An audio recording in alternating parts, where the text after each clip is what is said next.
दुनिया का काम आए, इसे समझने चाहिए। ऐसी शैली से ये नकल क्यों की जाती है कि असल मिल जाए। नकल इसलिए करते हैं हम लोग कि असल मिल जाए, और नकल ही नकल में रह गए तो कैसे काम चलेगा। गुड्डा ही गुड्डिया में रह गए तो लड़का लड़की का पैदा हुई है, सृष्टि चली, कैसे काम चलेगा। तो इस तरीके से इन बातों को अच्छी तरह से समझना चाहिए, ठीक है। अच्छा, युद्ध करता है हर जगह। अक्षय कहते हैं इच्छा को, समझे, जो सदैव है। आज तुम्हारे यहाँ से नष्ट हो गई तो हमारे यहाँ है, हमारे यहाँ नष्ट हुई तो इनके यहाँ कहीं ना कहीं रहती है ना। ये इच्छा का नाश नहीं है कभी, इसलिए ये अक्षय है, ये अजर अमर है। इसलिए ये अक्षय कुमार था रावण का सबसे छोटा लड़का, समझ में आया। हाँ, रावण कहते हैं व्यक्ति को नहीं, रावण नाम का कोई आदमी नहीं। रावण कहते हैं रोने वाले को, रोने शब्द से रोवण रावण बना, ऐसा है इसका। तो काय के लिए रोता है?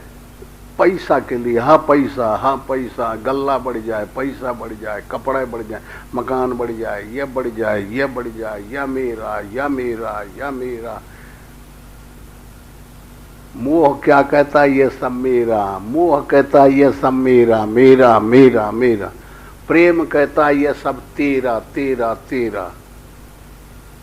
दोनों अलग अलग है ना। प्रेमा भक्ति जिसको आ जाती है वो कहता है कि भगवान ये शरीर आपका है, ये मन आपका है, मेरा सब कुछ, मेरा कुछ नहीं है, मैं निगेटिव हूँ, मैं अनपेक्ष हूँ, अनारंभ हूँ, अनिकेत हूँ, अमानी हूँ, मेरा कुछ नहीं है, सब कुछ आपका है। और जब मोह सवारी गांठ है, मोह अध्यक्ष हो जाता है तो कहता है कि सब मेरा है। ये दुर्योधन मोह का रूप है, अर्जुन भगत का रूप है। इस संसार में जिसके हृदय में भक्ति आती है सब भगवान को दे देता। भगवान मेरा क्या है, तेरा तुझको सौंप के क्या लागत है मोर, ये सब कुछ आपका है। जो ऐसा मान लेता है वो भगवान की भक्ति करता है। तो भगवान फिर उसके चाबी दे देते, कुंजी का ले, जो तू करी हो तो सब मिल जाए। वही का नाम रिद्धि सिद्धि है। समझ में आया। और जो ये कहता है कि ये मोह आ रहा है तो दूर हट जाता है भगवान का। ये तो समर्थ है, ये बना लेगा, ले लेगा, कर लेगा। जैसे छोटे से बच्चे होते हैं गांव में तो चल नहीं पाते, खड़े नहीं हो पाते, तो माता पिता उन्हें लिए रहते हैं, लिए रहते हैं, लिए रहते हैं, प्रेम से उन्हें पालते रहते हैं। फिर कुछ दिन, 2-4 महीना के बाद कुछ बड़े हो गए, फिर साल भरे में बड़ा हो गया, फिर वो चले लगा, फिर सीढ़ी से उतर गया और फिर चढ़ गया, तो खूब खुशी होते हैं माता पिता। कहते हैं आज बबुआ पूरी सीढ़ी चढ़िया हुआ, ये समझ ले, और पूरी सीढ़ी उतर गया, बहुत मजा पड़ा। अब उनकी जिम्मेदारी खत्म होती जा रही है, जिम्मेदारी बच्चे की आती जा रही है। पहले वो भगत रहा, भगत रूपी लड़का था, कोई हरकत नहीं कर सकता बगैर माता पिता के, बगैर भगवान के। और अब वो हो गया ज्ञानी, अब वो सब जानकारी आ जाए संसार की, तो संसार उन्मुख हो गया।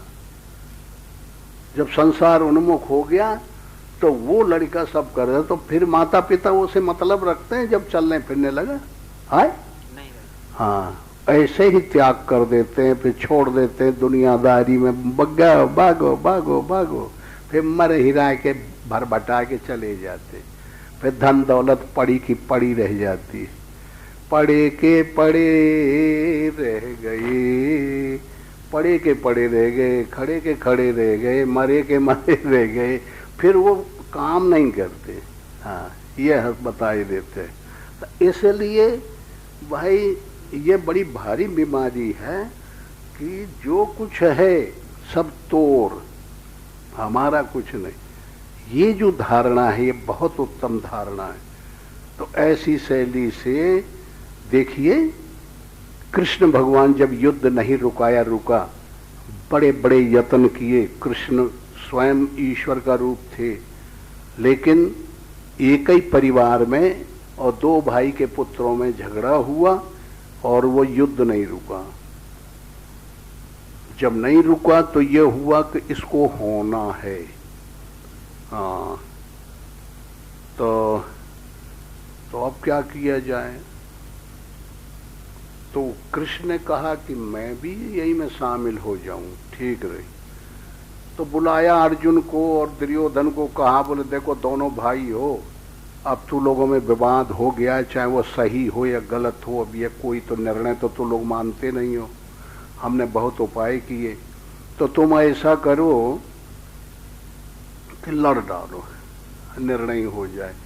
यही तो है दुनिया, मरना पैदा होना, मरना पैदा, ऐसा नियम है इसका, ये चलेगा। तो तुम ऐसा करो कि मैं भी शामिल हो जाऊं। एक मैं हूं और एक मेरी सेना है,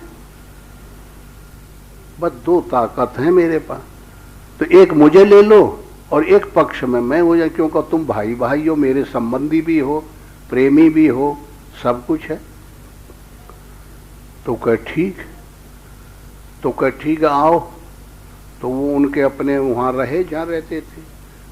तो दुर्योधन गया तो कहे अहीर तो आए थे, तो पीछे के जब सिरहाने वो ओढ़ के चदरी सो गए। कृष्ण जब इनको देखे तो कह जब मुझ से सबसे पहले जो आएगा तो उसी से मैं पहले पूछूंगा। तो दुर्योधन बड़ा भारी बलवान था, अहंकारी था, कूट कूट के अहंकार भरा था उसको। इतने में पीछे अर्जुन आया तो हाथ जोरे जोरे प्रणाम किया और पैरन की तरफ खड़ा हो गया। तो झट चदरी उधार दिया, वो चालू रहा। चदरी उगारा तो कहा अर्जुन आ गए? हाँ तो बोलो भाई क्या मांगते हो? अरे कहे अर्जुन और तुम दोनों बेईमान हो, मैं यहाँ बैठा हूँ इतनी देर से मेरी तरफ नहीं हारते। अरे कहे हाँ दुर्योधन भाई, हाँ तुम चलो कोई बात नहीं, तो ही पहले हो, तो ही पहले बोल, तो ही मांग ले, क्या मांग? कह मांग क्या देते हो? कहे बोले एक मैं हूं, एक तरफ मुझे ले लो, एक तरफ मेरी सेना है अक्षौणी, एक अक्षौणी सेना है मेरे पास। कहे मुझे सेना लेना है, मैं तुझे नचाना थोड़ा ही है कि बंदर के जैसे नचाता फिरूं। मुझे तेरी जरूरत नहीं है, मुझे लड़ने की जरूरत है। मैं युद्ध करना चाहता हूं और मैं इस विश्व को जीतना चाहता हूं, अपना बनाना चाहता हूं। मैं बलवान हूं, समझे? और मैं म्याहर नहीं हूं कि मैं नचाता फिरूं, जाते जहां जाता हूं मुझे सेना मेरे पाले कर। कहे अच्छा ले लो। अर्जुन से पूछे तो कहे भगवान हमको तो लड़ना नहीं है, हमें क्या जरूरत है लड़ने की? हम भिक्षा का अन्न मांग लेके खा के जिंदगी पार कर लेंगे, कुछ ही दिन तो जीना है, हमको नहीं जरूरत। हम तो भगवान का भजन करना चाहते हैं, हम तो आपको लेना चाहते हैं, हमको वो बताइए जुक्ति बस। तो ये हो गए इधर। तो अब समझ लो, अब एक के पास क्या था? कुछ नहीं। लेकिन नहीं, सब जितनी कलाएं थी सबका मूल कारण तो कृष्ण था। वो मिल गया तो अब क्या रह गया है? ये में क्या रखा हुआ है? पितामह भीष्म तो बेवकूफ है, वो अजर अमर है, भ्रम है, तो वो के तो मिनटों में टुरवा देगा। ये मूल कारण तो उसके पास है। और जब युद्ध होने लगा, पितामह भीष्म बलवान जो है सबसे तगड़ा था, इच्छा मृत्यु हाथ में थी, उसे कोई मार नहीं सकता, ऐसा बलवान अद्वितीय है। तो जब वो सेना का सेनापति मान लिया गया तो यह हुआ कि बहुत खतरनाक, अब यह सेना कोई नहीं जीत सकता। पांडु समाज में कोई ऐसा है ही नहीं जो इनका भेदन कर सके। गुरु द्रोणाचार्य का और कर्ण का और इनका पता नहीं लगा सकता कोई, ये अद्वितीय बलवान है। लेकिन जानते हो जब 10 रोज हो गए और पितामह भीष्म 10,000 सैनिक रोज मारते थे, तो 10 रोज जब सैनिक लड़ते लड़ते हो गए तो बहुत मर गई सेना उनकी, और लोग मारने वाले अलग थे। तो देखे कृष्ण की भैया युधिष्ठिर, भैया ये क्या है, तुम्हारी सेना कहाँ गई? तो को बोलवे न करे, कहा मारे गए सब, अब कहाँ गए? कहिए 10-25 आदमी खड़े हैं और कहाँ गए? कैसा मर गए? कहते यही क्या बात है, युद्ध जीतोगे, कैसे काम चलेगा? पितामह भीष्म हैं, अब उनका हम लोग तो सामना नहीं कर सकते। तो के माथे खड़े हो गए रहेगा, युद्ध करेगा? के माथे साधना करेगा खड़े हुए, जब ये ताकत नहीं रहेगी भजन करेगा? भजन करे में तो जीव लगे ना, गर्दन दे का परी, मारे का परी। भजन ऐसी थोड़ा ही है कि बस हम भिक्षा काल न खा के अन्न का खा लिए, तो गर्दन दे का परी, मरे का परी, समर्पण हो का परी, उसका नाम है भजन। अर्जुन के माथे पहले ये मुड़ मुड़ाए रहे। इसलिए साधना जब करनी है तो जो कहा जाए तो करेगा परी। हाँ, मन का कहना नहीं करना है, हाँ, गुरु का कहना करना है, गाइड का कहना करना है, तब जाके काम चलेगा। मन तो पता नहीं कहाँ कहाँ ले जाएगा। तो कह जाओ युद्ध बंद हो गया, बोल बंद हो गया, शाम हो गई। अच्छा जाओ अर्जुन और धर्मराज दोनों जाओ और पितामह के आज गोड़ लाग के आओ, प्रणाम करियो। गए, भेज दिया कृष्ण, प्रणाम किए। तो कहे बोले कहो धर्मराज कैसे हो, ठीक हो? बोले हाँ ठीक है पिता। कैसे आए? कब वैसे प्रणाम करे चले आए आपके। बोला अच्छा हो, आशीर्वाद पर विजयी भवा, विजय के आशीर्वाद दे दी। लौट आए। कृष्ण ने पूछा, बोला क्या दिए? कुछ आशीर्वाद दिए? तुम्हारे पुरखा हैं, उनके लिए जीव देते हो तुम लोग, इतने बड़े बलवान हैं। कहे हाँ आशीर्वाद दिए कि विजयी भवा। बोले वह क्या आशीर्वाद? कहे विजयी भवा। कहे विजय कब होए पाओगे उनके सामने, जब वो खड़े हुए हैं दीवाल बने हुए, हो जाओगे विजय? कहे नहीं। तो कहे मूर्ख हो, तुमने तर्क क्यों नहीं किया कि आशीर्वाद आप अपना झूठा न करिए, इसको वापस ले लीजिए, भागो जाके नहीं वापस करके आओ। जब तुम्हें किसी हालत में जीतना नहीं है, ये तुम्हें सब प्रकार से मालूम है, और उनके आगे तुम हथियार नहीं उठा सकते, तो फिर ये बताइए उस आशीर्वाद को, झूठे को तुमने स्वीकार क्यों किया? जब वापिस करके आओ। फिर गए तो वापिस जब प्रणाम किए तो कहे फिर कैसे आ गए धर्मराज? कहे पितामह अब हमारी क्षमता तो है नहीं, आप हमारे बुजुर्ग हैं, पितामह हैं, अब आपके मस्तक पर कलंक हम नहीं लगाना चाहते। बोले क्यों? क्या आप आशीर्वाद दे दिए कि विजयी भवा, और हमें विजय होए का नहीं आए? क्यों आप जैसे महापुरुष लड़ रहे हैं तो तुम्हारे सामने हमारी ताकत कुछ है? कहे हाँ ताकत तो नहीं है तुम्हारी, तो काहे के लिए विजय का आशीर्वाद दे? कहाँ हम विजय को प्राप्त कर सकते हैं, हमको तो हार मिलनी है। बोला हाँ ये तो है, मुझे तो तू लोग नहीं हटा सकते, लेकिन ये तुम्हारी बुद्धि कहाँ से आई? तो कह बोलो सब इल्म पोल खुल गई। हाँ बस कह ठीक है, तो अब मैं अपना हटने का रास्ता तुम्हें बता देता हूं। अर्जुन कल जब युद्ध में आना तो तुम एक स्त्री को बैठा लाना अपने रथ में, बस इतना सा है मामला।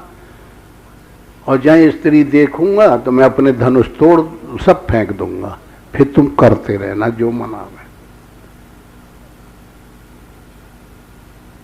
बोला अच्छा होएगा, उपाय मिल गया।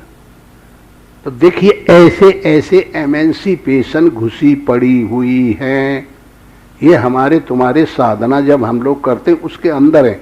पितामह भीष्म कोई आदमी थोड़ा ही है, भरम का नाम पितामह भीष्म है, द्वैत के आचरण करने वाले का द्रोणाचार्य, कर्म का कर्ण है, मोह का दुर्योधन है, दुर्बुद्धि का दुशासन है, महाभारत है ये।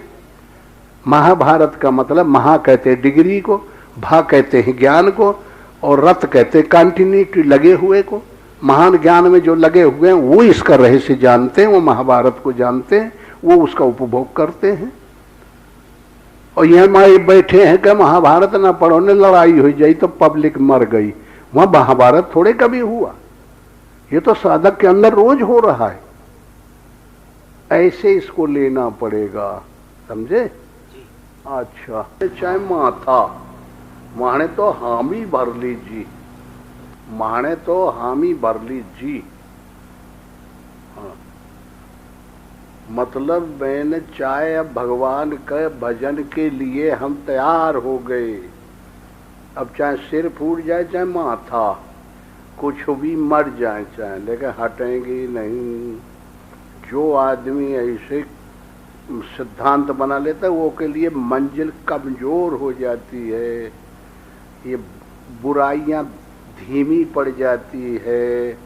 वो जो जोश में आ जाता है वो के सामने हलकंप हो जाता है, माया त्राहे त्राहे करने लगती है।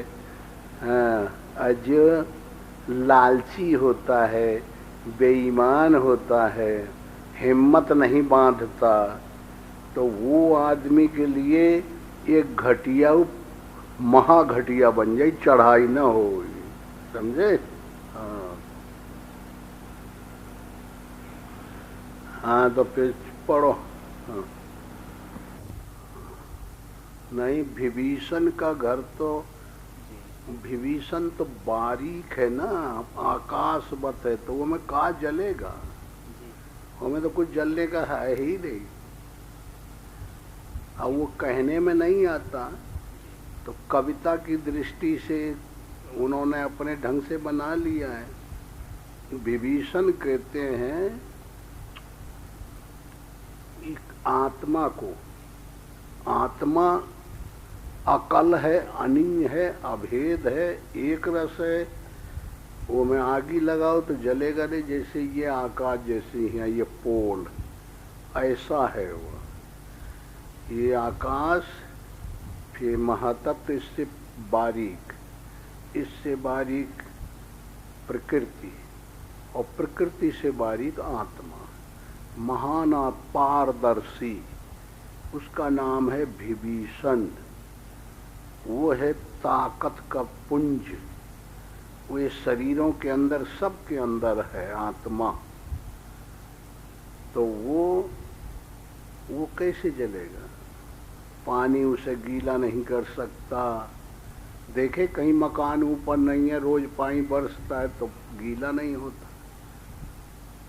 आगी लगा दो तो उसमें जलेगा क्या? जलने का पदार्थ ही नहीं है। ऐसे ढंग से इसके अंदर वो नहीं मरता। ये शरीर छूट जाता है, वो नहीं छूटता, वो आत्म परमात्मा में लीन हो जाता है। और वो कहाँ काम करता है? जब सांगो पानी मशीन, जैसे हारमोनिया बाजा है ना, तो उसमें एक भट्टी बनाते हैं हवा देने का, और हवा जब ऐसे हवा दिया गया तो वो हवा फिर वो में छेद कर देते, तो उनसे आवाज आती है। ऐसे ही इसमें बना हुआ है ऑटोमेटिक। तो ये सब पदार्थों का, पृथ्वी, जल, अग्नि, वायु, आकाश, इन सब से मिल कर के बना हुआ है। और इसमें जो ये श्वासा प्राण वायु है, अपान वायु, समान वायु, प्राण वायु, और तो इस ढंग से 5 वायु हैं। समान नाभि में रहती है, प्राण श्वासा में रहती है, उदान वायु कंठ के ऊपर का काम करती है, अपान वायु गंदगी को निकालती है। ऐसे 5 वायु हैं। इन वायुओं में जो प्राण वायु है उसमें वो पावर काम करता है आत्मा का। और जब ये प्राण निकल जाता है तो आत्मा अपने स्वरूप में स्थित है, ये शरीर खत्म हो जाता है। और कुछ मरता जाता थोड़े है, ना कोई कहीं आता है ना कोई कहीं जाता है। तो विभीषण के घर को तो कोई जला नहीं सकता। जलने में आने वाले तो यही पदार्थ हैं, छित, जल, पावक, गगन, समी, इतने जलेंगे और आत्मा तो जलेगी नहीं। तो इस तरीके से उसे बताया कैसे जाए। हनुमान कहते हैं वृत्ति को। ये वृत्ति जब ध्यान के द्वारा अंदर पहुंच जाए तो ये मोह कहते हैं रावण को। और ये शरीर के अंदर जितने हार्मोन्स हैं, जितने देवी देवता हैं, इंद्रियां हैं, दष्ट है, उन पर एक एक देवता बैठा है। वो सब देव और सुर सब उसकी हाजिरी में रहते हैं। ये शरीरों पे, संसार पे कब्जा कर लिया है मोह रूपी रावण ने। और आत्मा का कहना वो मानता नहीं, आत्मा को परवश कर लिया है विभीषण को। विभीषण से जो कहते हैं वही वो करता है। पड़ा है, बैठा है एक मंदिर में, एक पड़ा हुआ है। परवश जीव सुवस भगवंता, एक जीव अनेक भगवान, कैसे जीव अनेक एक श्रीकंता।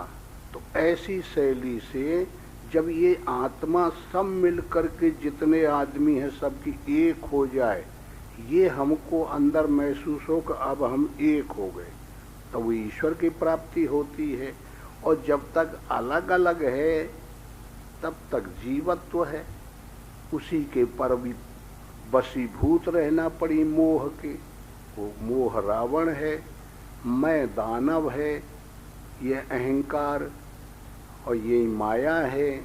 तो इस तरीके से ये जो सुंदर कांड का प्रसंग है, तो हमारा जो सूरत है और सूरत में जो विरति है, वैराग्य, वो हनुमान आए और वहाँ पर जाके सीता अंदर वो आत्मा में शोक रहित है, केवल विभीषण की जानकारी में है। वो वहाँ पर वो ताकत बैठी है, वो लोग उसका उपभोग कर नहीं सकते।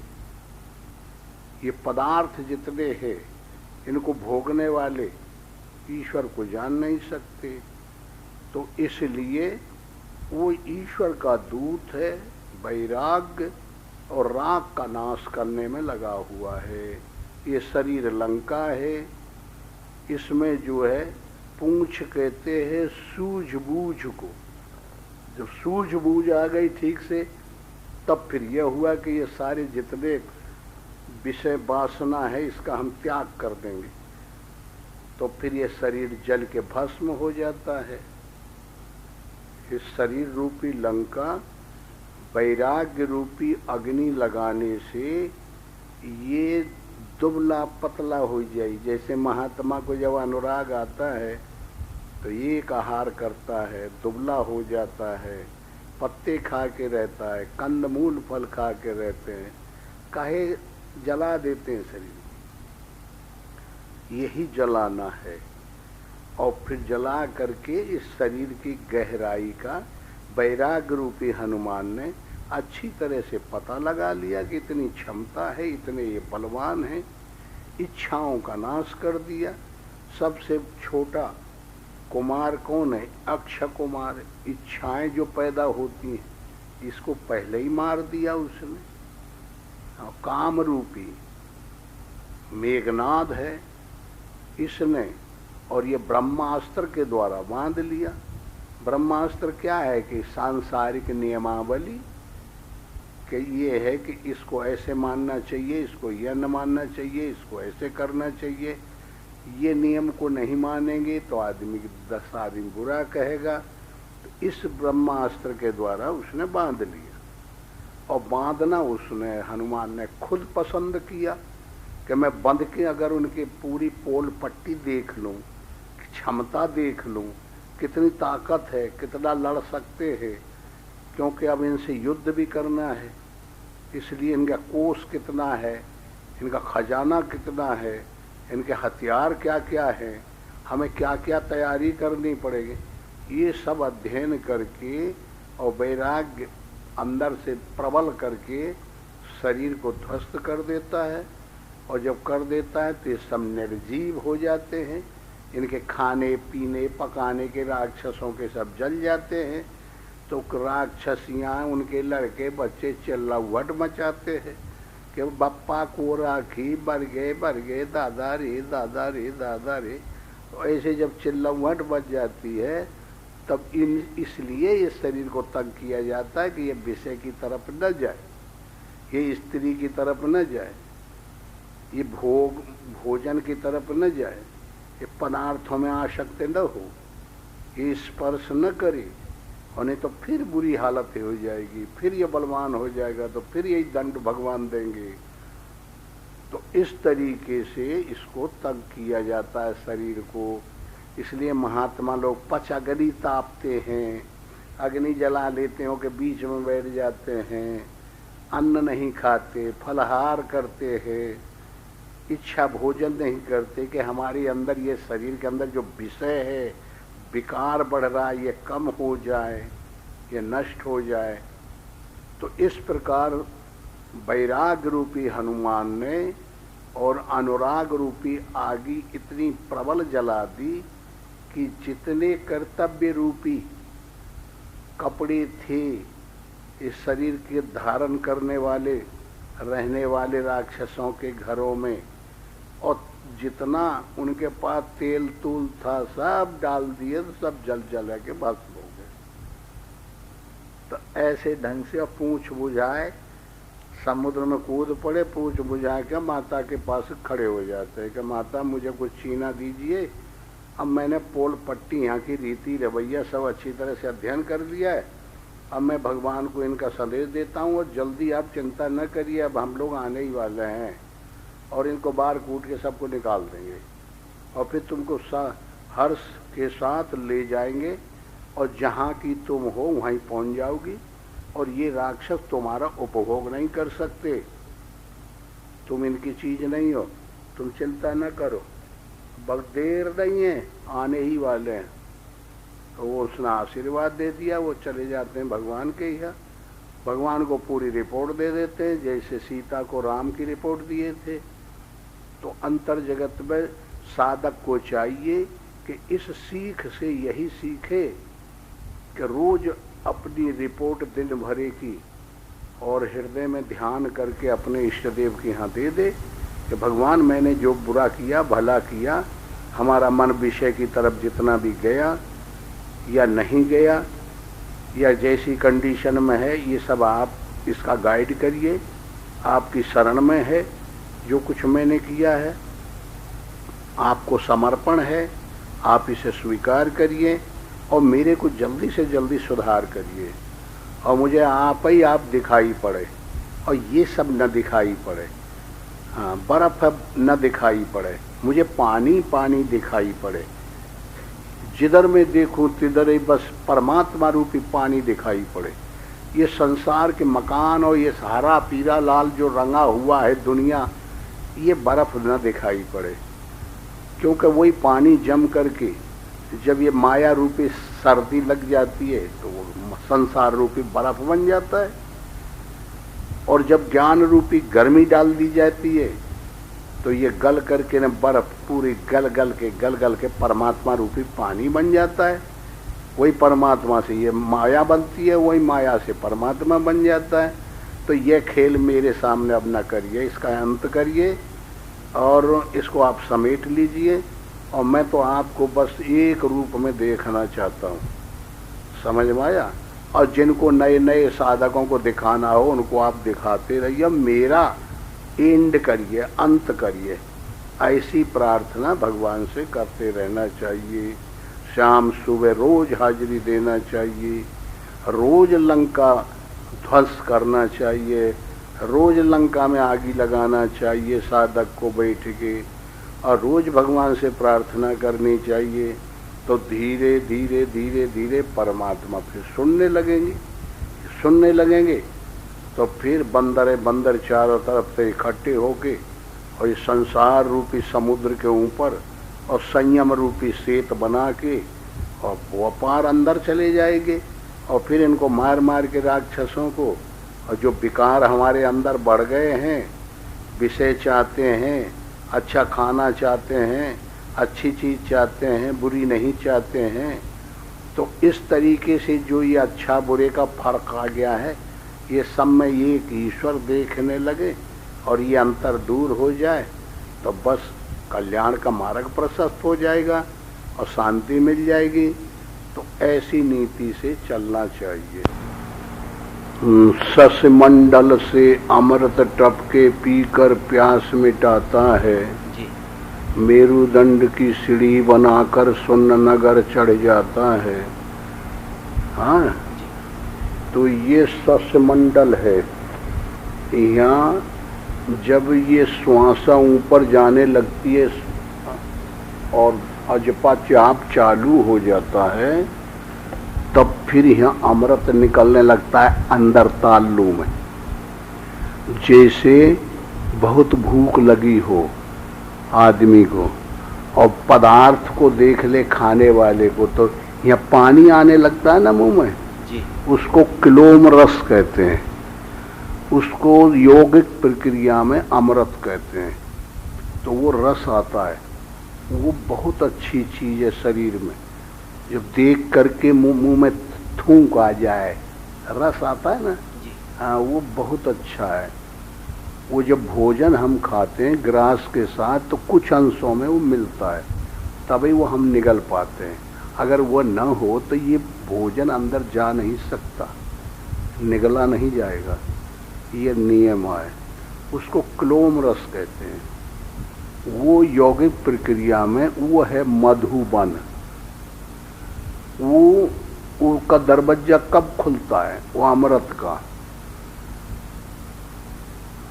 वो कब खुलता है? जब साधना, ध्यान, ध्येय और ध्याता ये लग जाता है। वृत्ति कहते हैं वैराग्य को, वैराग्य कहते हैं हनुमान को, शरीर कहते हैं लंका आसक्ति को, मोह कहते हैं रावण को, और श्वासा कहते हैं अजपा को। तो ये जब चालू हो जाता है, हृदय कहते हैं ध्यान को। तो ध्यान जब चालू हो जाता है तो अजपा अपने से चालू हो गया, तो कमल खुल जाते हैं। तो इससे कुंडलियां जागृत होती हैं, नाभि कमल, हृदय कमल, कंठ कमल, ये तीनों खुल जाते हैं।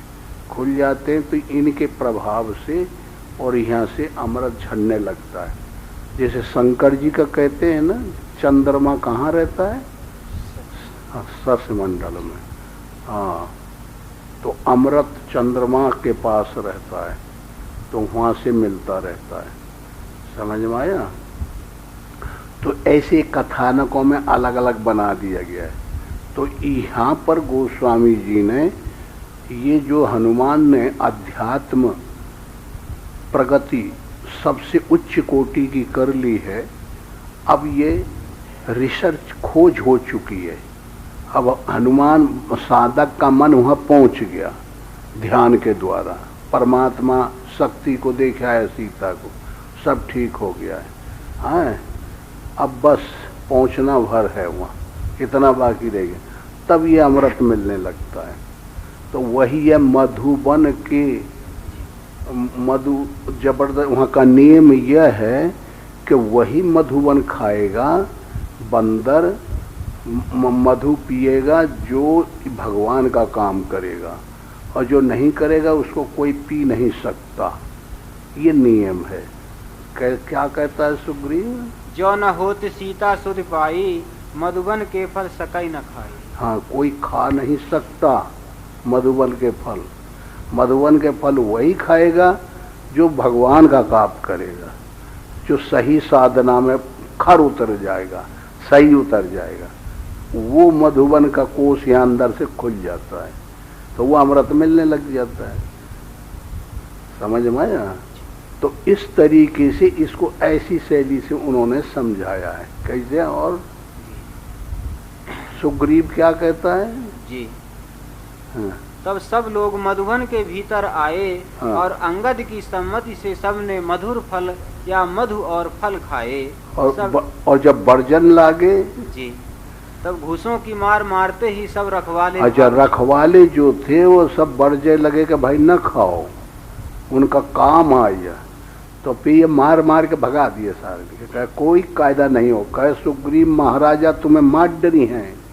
कह रहे सुग्रीव कैसे मार डारी, अब हमने वो काम किया कि सुग्रीव खुश हो जाई, सब मधु हमारे सामने पेश कर देगा। हाँ तब जाई पुकारे ते सब बन उजार जुबराज, सुन सुग्रीव हरस कपि करियाए प्रभु काज। अब सुग्रीव के समझ में आ गया, सूरत समझ गई, ये तो काम हो गया, भगवान का काम हो गया।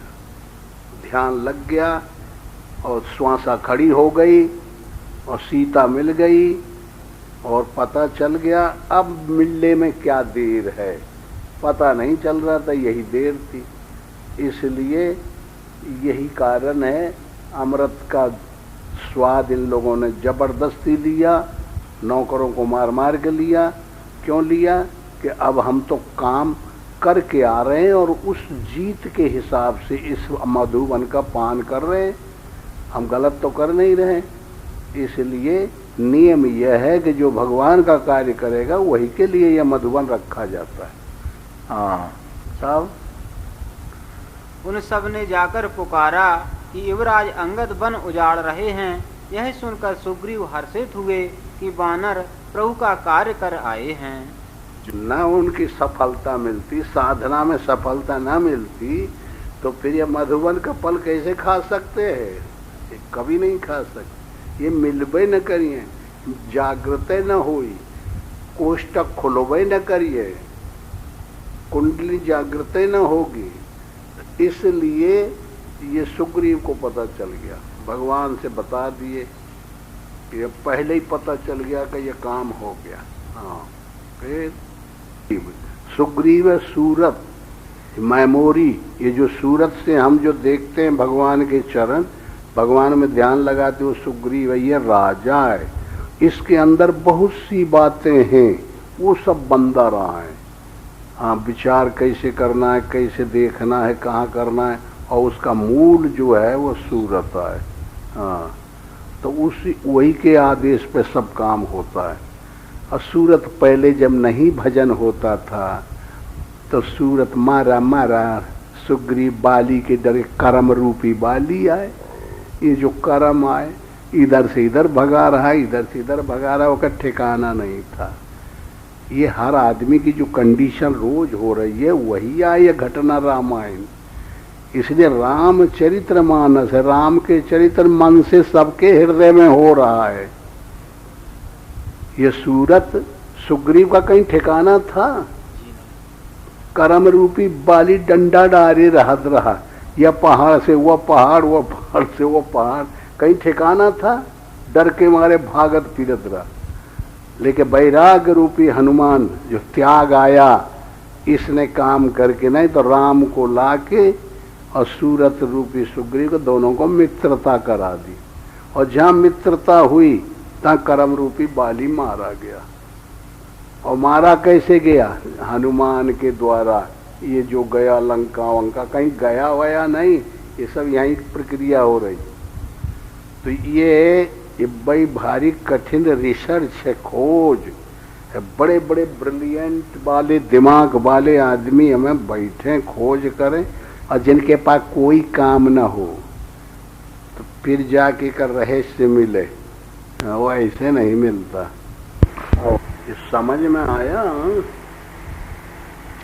अब पहले जैसे मिलिट्री दुश्मन के यहाँ स्काउट भेजती है, 2 आदमी रखती है तो उनको कहते हैं टोह लेने के लिए, खोज लेने के लिए, पता लगाने के लिए। तो टोह जो भेजी थी हनुमान जी को बंदरों को, तो टोह पूरी रिपोर्ट दे दिया।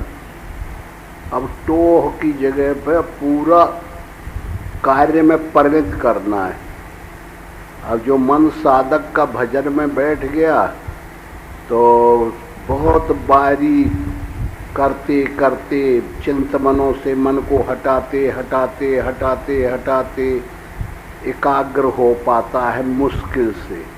और जब एकाग्र हो गया तब ध्येय में ये मन हमारा ध्याता और ध्यान लगता है।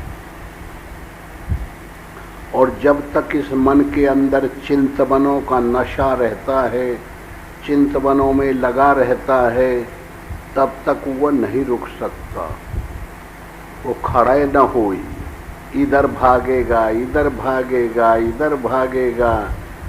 तो साधक को भजन में बैठ जाना चाहिए और ध्येय अपने इष्ट को बना ले, हृदय में बैठा ले और ध्याता मन, और मन के अंदर जो वृत्ति है वो हनुमान वैराग्य, और उसे इतना सूक्ष्म बनावे कि किसी चिंतवन की पकड़ में ना आए। मोटी होगी तो सब कोई देख के ना ही उसमें साथ कर लेगा, उससे आसक्त हो जाएगा, और बारीक हो जाएगा तो किसी के चिंतवन में नहीं आएगा, पकड़ में नहीं आएगा। तो मशक समान रूप कवि धरी, और लंकई चले सोबर डर हरी।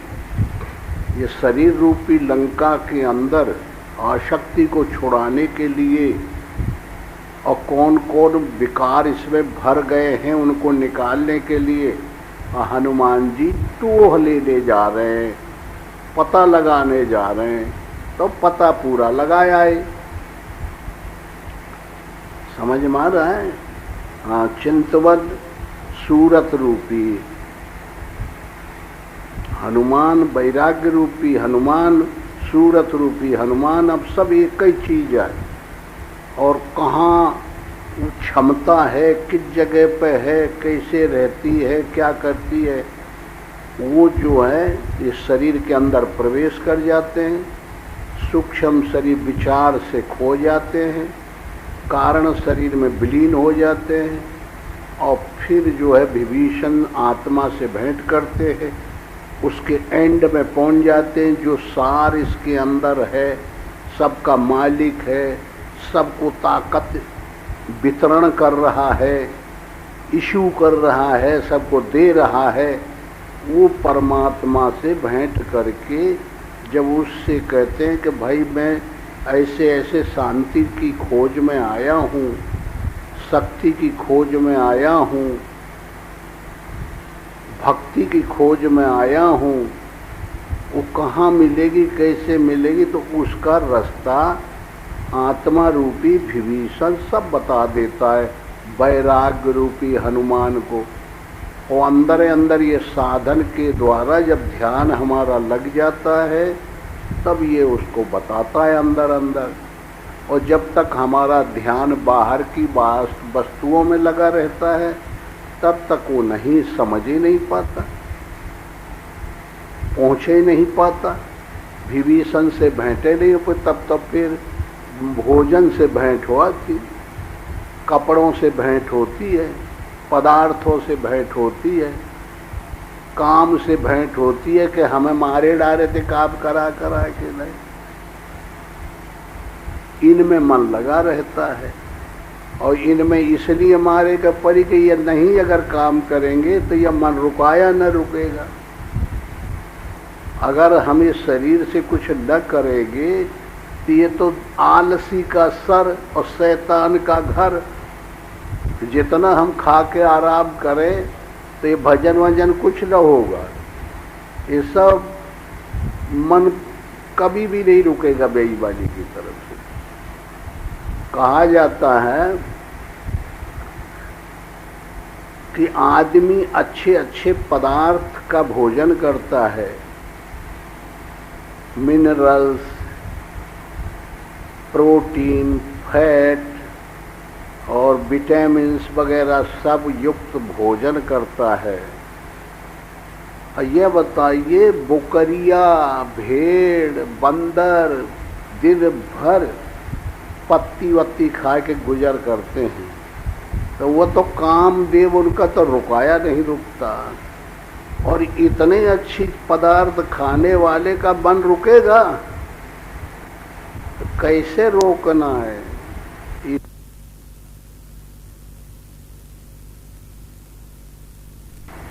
ये मन के जाल में ना फंस जाएं, ये बाहरी चिंतवन में न फंस जाएं, हमारी सूरत लगी रहे, हमको एक नशा चढ़ा रहे, एक सुरूर चढ़ा रहे, एक तेजी आती रहे कि नहीं हमारा ध्येय है भगवान का भजन करना, हमारा जो ये कर्म करना, युद्ध करना, कर्तव्य करना है, ये जो विकार तैयार हो गए इनको मारना, यही कर्म करना कहो, सेवा करना कहो, युद्ध करना कहो या भजन करना कहो, ये सब अर्थ एक ही आए। इसलिए इससे हमारा मन कैसे ऊबे, हटे और भगवान में कैसे लगे। देखे हनुमान जी ने जब सब सीता का पूरा प्रकरण बताया, पूरी सब बातें बताई, तो राम क्या बोले? राम ने कहा कि हनुमान मैं तुमसे कभी ऊर्ण नहीं हो सकता, तुम सुर नर मुन जितने हैं, जीव चराचर सबसे श्रेष्ठ आदमी हो, तुम मेरे सबसे प्रिय हो, तुमसे अच्छा और दूसरा कोई हो नहीं सकता। समझ में आया? तो भगवान ऋणी हो गए किसके? हनुमान के। हनुमान किसे कहते हैं? अगर एक बंदर को मान लिया जाए तो बंदर भगवान से बड़ा हो गया, व्यवहार हो गया और वो ऋणी हो गए। हनुमान को एक आदमी मान लिया जाए तो हो गया, वो अजर अमर हो गया, राम को ऋणी बना लिया, वो उल्लू बन गए और वो अपन लम्बरदार बन गया। ऐसा नहीं, हनुमान कोई व्यक्ति नहीं, हनुमान कोई आदमी नहीं, कोई मानव नहीं, हनुमान तो है अभिमान का जो हनन करे, नष्ट करे, वो है राग का त्याग, वैराग्य। समझ में आ गया? अंगद अनुराग है और वैराग्य हनुमान है। ये दो गुण हैं, ये तुम्हारे पास पहुंच जाए, हमारे पास आ जाए, उनके पास आ जाए, उनके पास आ जाए, उसी पे भगवान प्रसन्न हो जाते हैं। समझ में आया? जैसे कृष्ण ने कहा था कि अर्जुन मैंने जो अपना सही स्वरूप दिखाया ऐसा तोरे अलावा कोई देख नहीं सकता, न किसी ने देखा, न देखेगा, न कभी देखा था। तो हो गया अर्जुन ही अर्जुन रह गए, और तो भक्ति की जितने रास्ते हैं सब जाम हो गए। अब तो कोई देख नहीं सकता, न आगे कोई देखेगा, न किसी ने देखा और न किसी ने देखा था।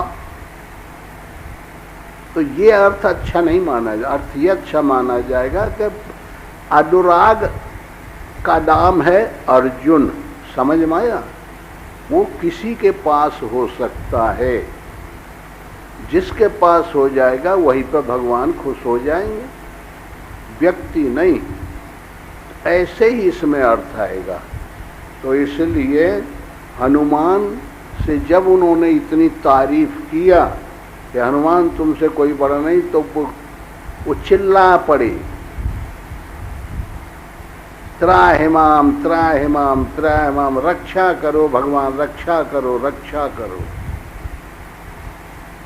अब जब वो कहेंगे और हम स्वीकार कर लेते कि हाँ भगवान ठीक कर रहे, जरूर मैंने अच्छा काम किया, तो ईगो आ गया ना। इस ईगो को हटाने के लिए, अहंकार को हटाने के लिए वो चिल्ला पड़े थे कि बचाओ बचाओ, भगवान यही है मार करने की तरीका, ये मेरी तुमने बड़ाई कर दिया, इस समय अगर मैं पछड़ जाता हूँ तो मैं नष्ट हो जाऊँगा, इसलिए इस प्रेजेंट में जो कंडीशन है इससे मुझे बचा लो बचा लो बचा लो। इतनी बड़ी क्षमता आनी चाहिए साधक को। और अब बस समझ लो, ये जो जितना प्रकरण था सूरत हमारी लग गई भगवान में, मित्रता हो गई। और राम के स्वरूप को जब सही समझ में आ जाता है तब फिर ये मन जाता नहीं विषयों की तरफ। राम का स्वरूप सही क्लियर नहीं हो पाता, सही हमारे सामने प्रकट नहीं हो पाता, सही हमारी समझ उस राम के रूप को पकड़ नहीं कर पाती, तब तक ये बेईमानी मन करता रहता है।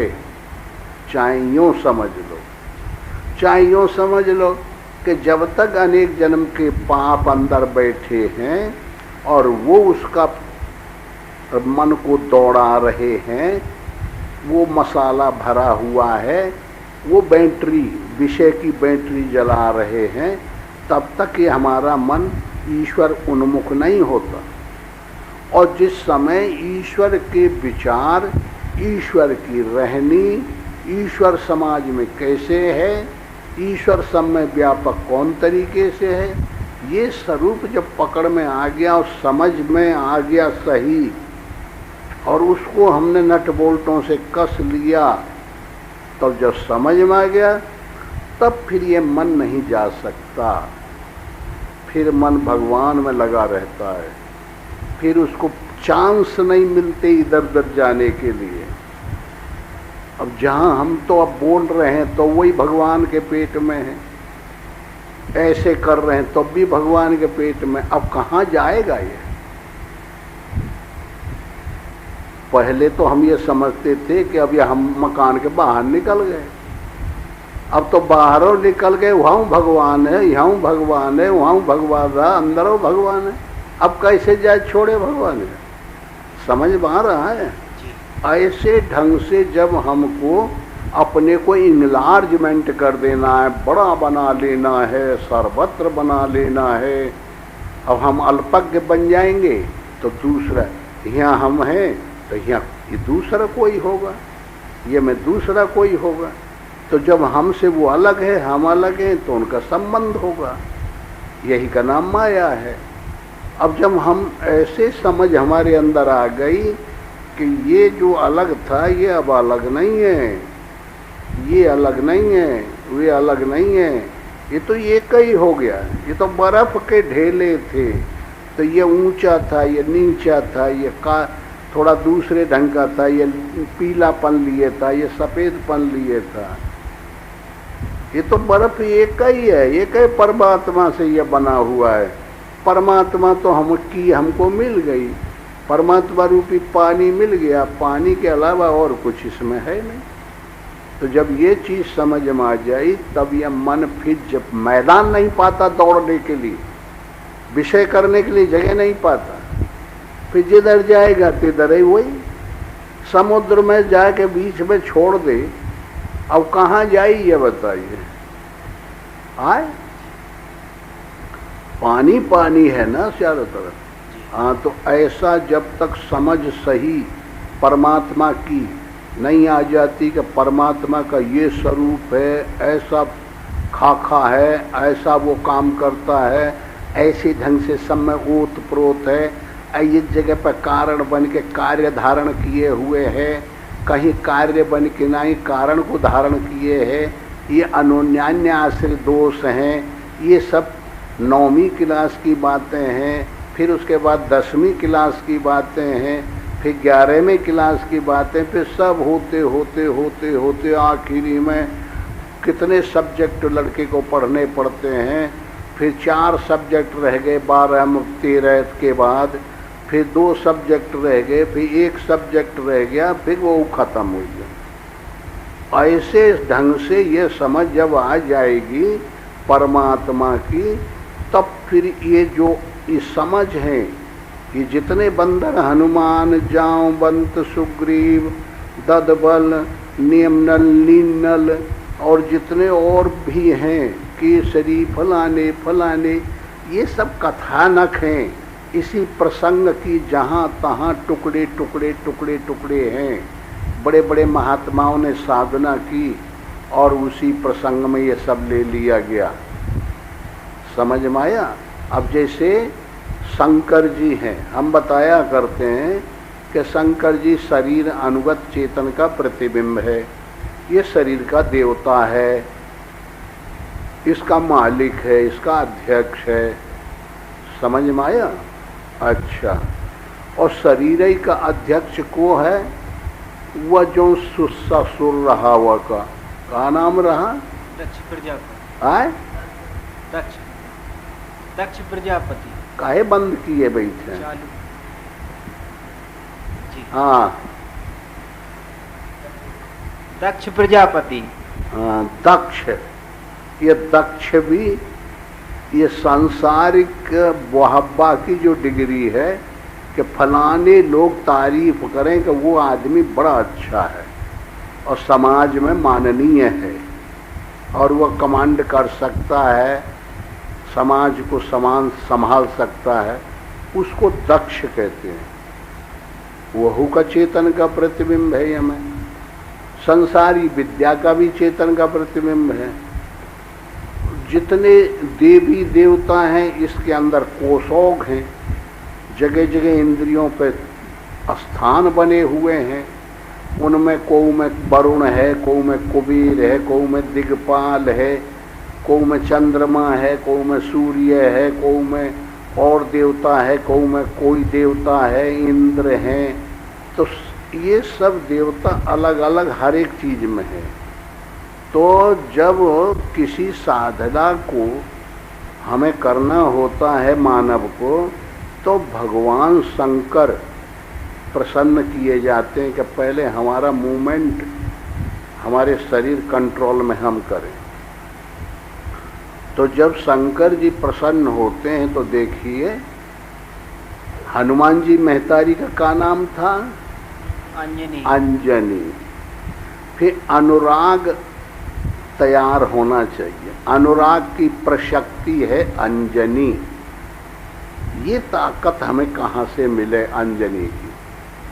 तो ये जब लिटिल रूप में, छोटे रूप में तैयार हो जाए तो बस इसको तपस्या करना चाहिए। तो ये कथानक दिए हैं कि अंजनी भजन करने लगी, कुंवारी अंजनी, और भजन करने लगी तो जंगल में जा करके और एक ऐसा मकान बनाया कि वो में बंद हो करके और एक छेद कर दिया, उससे सांस आने लगी और वही में भजन करने लगी।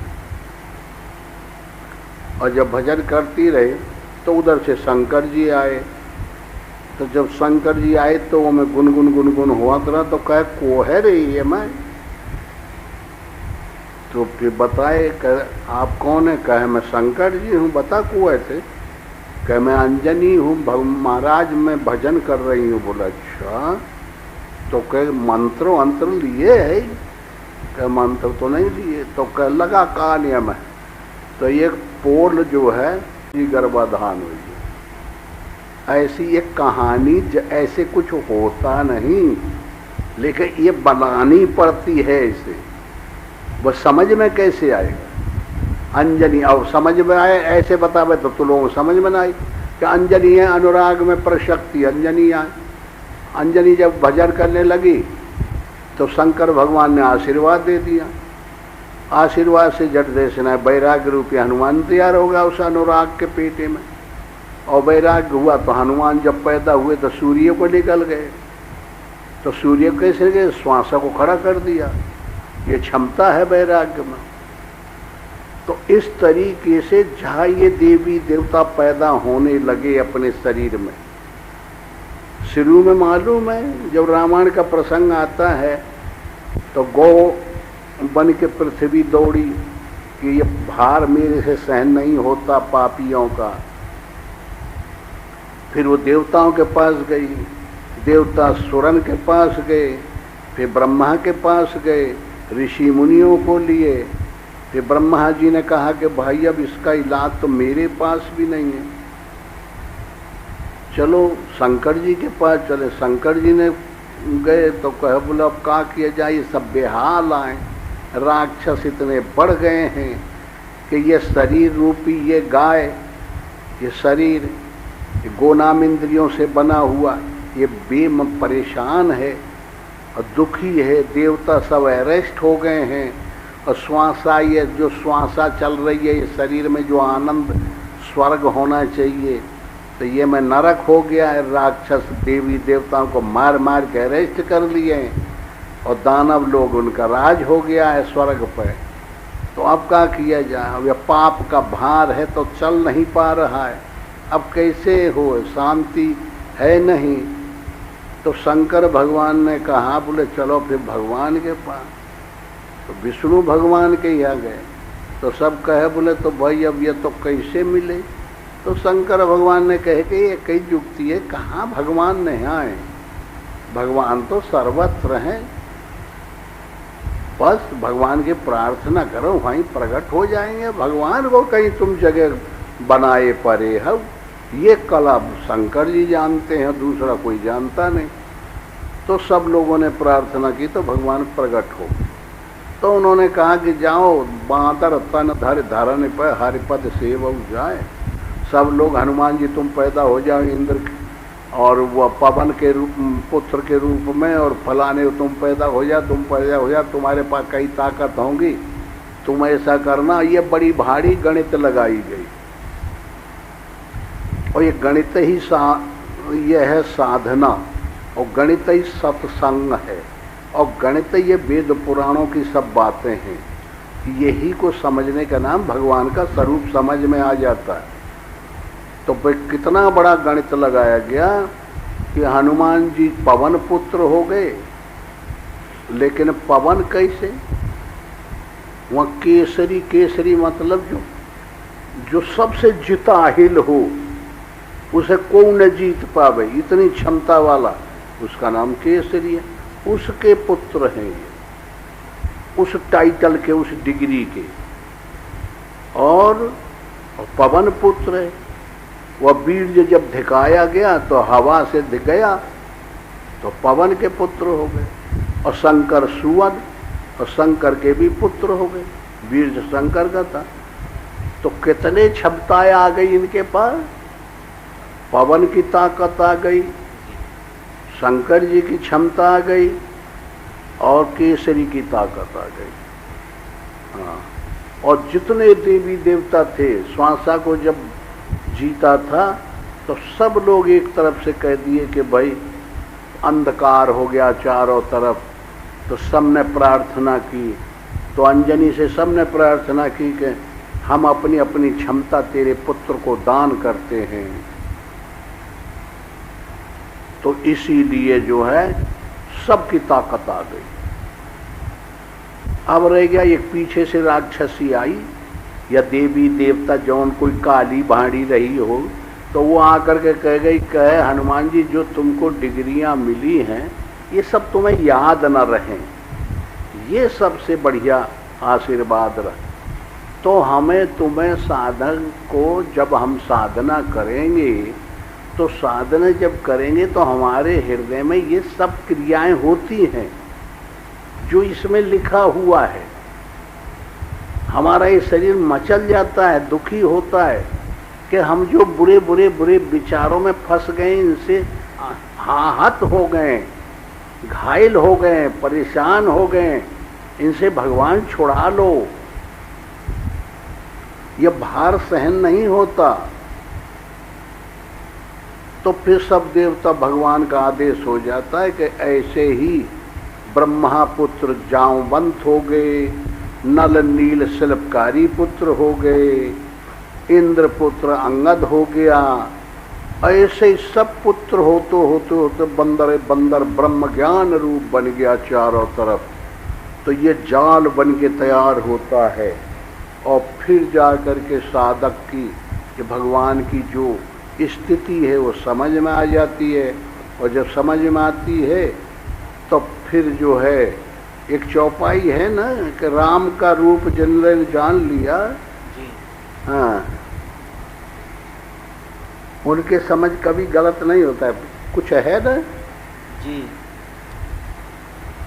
याद है तुझे को? जी जी, राम स्वभाव जही जाना, ताई भजन तज भावना। भावना नाम राम का स्वभाव जिसने समझ लिया, हाँ, गुण स्वभाव त्यागे, ये माइक जो स्वभाव है ये हमको मिला है, गुण स्वभाव कर्म ये सब त्याग करना पड़ेगा। और जो राम का स्वभाव है, जो सबको मान्यता प्राप्त स्वभाव है, जो ऋषियों ने पसंद किया स्वभाव, वो राम है। राम स्वभाव जेहि जाना है, उमा राम स्वभाव जेहि जाना ताय भजन तज भावन आना। बस उसको फिर मन कबो नहीं जाएगा खराबी की तरफ। राम का स्वभाव हमको कैसे मिले, इसी को कहते हैं कि साधु महात्माओं के पास रहनी कैसे मिले। ये हम ईश्वर को तो जान जाएंगे, लेकिन उसे राखने की क्षमता कैसे आवे, ये स्वभाव कहाँ से हमें मिले, ये मिलना चाहिए। तो फिर इससे प्रभावित होकर के दुनिया टूट पड़ती है, आने लगती है, क्षमता आ जाती है। जैसे ये है गहरा गड्ढा, कहीं भी पानी बरसे भागा बहता भागा चलाएगा, क्षमता जिसके पास आती है। तो ऐसी शैली से ये शुरू में, अब किष्किंधा कहते हैं कमर को, कमर कहते हैं आधार को, आधार कहते हैं काया को, काया से और यहाँ अनुसंधान हुआ और हमने स्काउट भेजा टोह लेने के लिए, रावण का पता लगाने के लिए, कहाँ कैसा है जो हमारा दुश्मन है, हमारी ताकत को कहाँ चुरा ले गया है,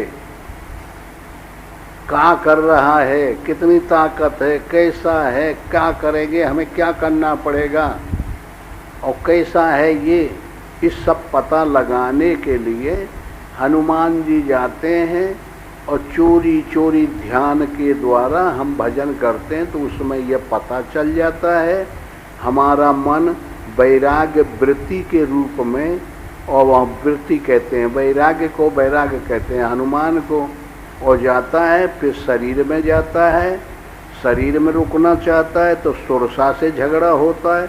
ये सुरसा माया की तरफ से पहरेदार है, ये लड़ाई करती है, इसको हनुमान हरा देता है।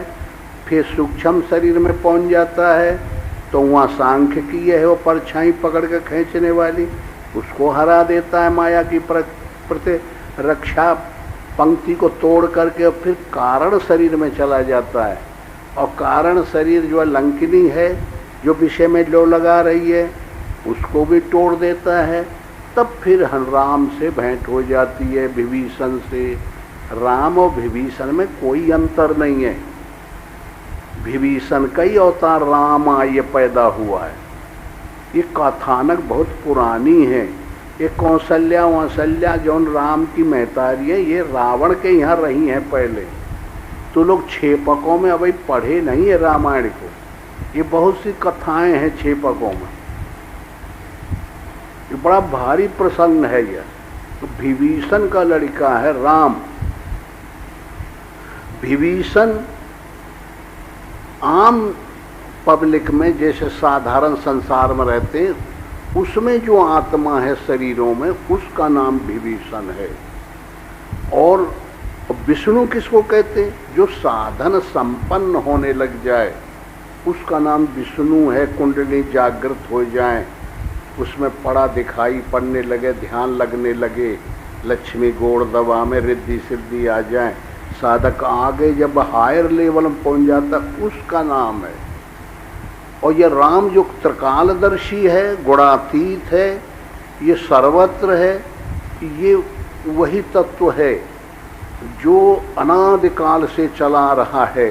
इसको कोई कोई टाइटल है, ये सुप्रीम डिग्री है, सब कोई नहीं पाता, कोई कोई पा करके और फिर वो विभीषण के रूप में आ जाते हैं। परमात्मा वही है जो बुराई और भलाइयों को सबको धारण करके चलता है। परमात्मा वो नहीं है कि अलग हो जाए और बुराई को अलग छोड़ दे, तो माया अलग रह जाएगी। इसे अभेद उसको कहते हैं जो बुराई और भलाई दोनों को अमस के लाद के चला जा रहा है कहीं। इसलिए ये जो विभीषण है, इसी का तपस्या का प्रबल क्षमता है। तुम्हारे हृदय में तुम तपस्या करो, भजन करो, तब ये देवी देवता हनुमान पैदा होए लगी हैं। समझ में आ रहा है जी। और हम न करेंगे तो कोई पैदा होगा? ये कोई वो नहीं है कि इनसे परेशान हो जाए। ये सब हमारे शरीर के अंदर है। पद पताल शीस अज धाबा अपर लोक लोक विश्रामा, ये सब जगह ये तत्व बैठे हुए हैं, चाहे कोई विषयी हो चाहे निर्विषयी हो। अब किसी के यहाँ निर्जीव है और रावण वाला तत्व प्रबल हो गया है, किसी के यहाँ राम वाला तत्व प्रबल हो गया है। यही सुर और असुर, दैव और दानव, पांडव और कौरव, राम और रावण, सजाति और विजाति, दिन और रात, हंसी और रुलाई, पैदाइश और मरण, इन्हीं के सब नाम आए हैं। ये जब वाफिकार हो जाते हैं, आदमी समझ आ जाती है, तो फिर ये सब स्पीड आ जाती है बताने की। और जो नहीं जानते तो कहा परेशान हुआ तो जान नहीं पाता, समझ बता नहीं पाता। तो इस तरीके से अब भगवान ने जब साधना की तैयारी हो गई तो फिर पहले टोह ले लिया, ईश्वर को पता लगा लिया। ईश्वर ने हनुमान बैराग्य के द्वारा, ध्यान के द्वारा, और ध्यान के द्वारा जो समझ आ गई, अब उसी में अभ्यास शुरू कर दिया, अब कार्य में परिणत कर दिया। अब शरीर से हम पूरा कार्य में परिणत होकर उसे प्राप्त करेंगे। ये है साधना। तो ऐसी शैली से अब वो अनुसंधान शुरू हो गया है, मतलब नहीं रह जाता, काल खड़ा हो जाता है। दिन मास दिवस का दिवस, हाँ, चलता नहीं। ये मन ऐसा है, जब जोश आता है तो फिर बहुत स्पीड से लपट पड़ता है और बड़े वेग से आगे बढ़ जाता है साधन में। तो इस तरीके से इसकी स्पीड बढ़ाने की जरूरत है। इसलिए, और जो बहुत नहीं बढ़ पाते उनके लिए गुरु लोग क्या करते, यही तो एक इलाज है कि शरीर से जो कुछ साधना कर रहे हैं ये क्यों कर रहे हैं।